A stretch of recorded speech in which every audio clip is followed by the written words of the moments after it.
Druskininkuose gyvenantis dailininkas Alfonsas Šuliauskas savo kūrybiškumu nepaliauja stebinti meno gerbėjų. Pastaruoju metu itin aktyviai meninėje veikloje dalyvaujantis dailininkas šįkart nusprendė surengti parodą su savo vaikaičiu Domu Glatkausku ir bendrą ekspoziciją pavadino Kartų paralele. Alfonso Šuliausko vaikaičiui Domui tai pirmoji oficiali kūrybos ekspozicija. Spavilnių Sana surengtame parodos atidaryme jaunasis menininkas sakė, kad senelio pavardė jį tikrai įpareigoja. Visų pirma, tai labai didelė garbė, kad yra tokia proga padaryti parodą su visų pirma tokiu garsiu dailininku ir savo seneliu. Tai visų pirma didelė garbė. Šiaip tai tiesiog noriu parodyti save, čia jokios konkurencijos nėra, tiesiog gal šiek tiek nesmagu, nes turbūt kas nors galvoja, kad čia šitas turbūt silpnesnis negu šis patyręs dailininkas, bet vis tiek, nežinau, didelė garbė. Ar įpareigoja senelio pavardė? Šiek tiek, manau, įpareigoja. Iš karto galvoju, reikia daugiau stengtis, dabar jau pasižiūri į bendrą vaizdą, bet čia visą laiką turbūt po kažko, kai padarai, galvoju, kad galėjai geriau padaryti, bet šiek tiek įpareigoja. Apie bendrą parodą kalbėdamas Alfonsas Šuliauskas sakė, kad ekspoziciją su jaunuoju Domu jis surengė negalvodamas apie giminystės ryšius. Iš principo tai aš net negalvoju apie tą giminystės faktorių. Man tiesiog buvo toks savotiškas noras sudalyvauti su jaunais žmonėm, kad pamatyti ir savo darbus atitinkamam kontekste kitam, kito mąstymo, kitų principų, kitų vaizdavimo dėsnių ir panašiai.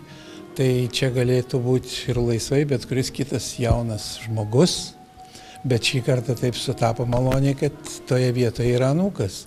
Tai grinai toks, kaip sakant, sutapimo momentas. Ir per tą paralelę tokią su jo darbais, taip kažkaip tai dar įsitikinu ir džiaugiuosi tuo, kad ir mano kažkas tai dar aktualu padaryta ir gal neypatingai taip ir nutolę nuo to, kas dabar darosi. Nes ir mano laikais ne viskas, kas darosi, kas dėjosi, buvo pozityvu.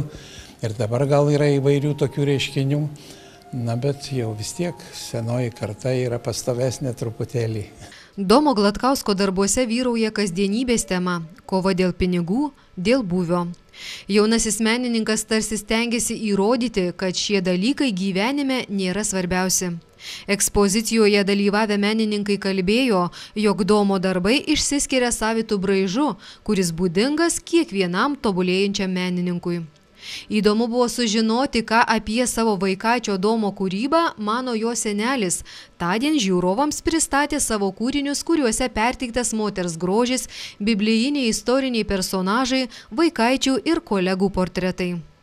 Jeigu nebūtų jame to, ką aš laikau gyslele, to pojūčio spalvos, linijos, tos Dievo dovanos komponuojant viską ir panašiai, suvokiant tokį koloristinį vientisumą, kuris akivaizdžiai šiandien parodytas jo darbuose ir ko gero tai bus atkreipta į tai dėmesys, tai tikrai būčiau vadovaujantis kažkuo tai artimu ar giminystė kažkokia, tai niekada neužsiėmęs tokių dalykų ir neskatinęs ir nežadinęs tokio dalyko. Grinai buvo priežastis ta, kad jisai turi savo, taip sakant, pojūtį ir turi savo galimybės ir turi savo požiūrį ir turi savo temas ir turi savo tų temų, taip sakant, apibendrinimą kažkokį tai.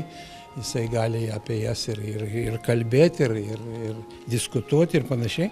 Tai todėl, kaip su savistoviu, taip sakant, žmogum, jau subrendusiu, pakankamai ir buvo padarytas šitas žingsnis.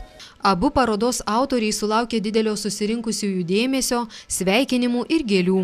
Pasibaigus renginiui ekspozicijos dalyviai galėjo pasiklausyti Alfonso Šuliausko vaikaičio Miko atliekamų kūrinių ir maestro Miko Suraučiaus dainų. Ekspoziciją Kartų paralelė, kurią apjungia dvi Alfonso Šuliausko ir Domo Gladkausko parodos, SPA Vilnius Sana bus galima apžiūrėti iki spalio 15 dienos.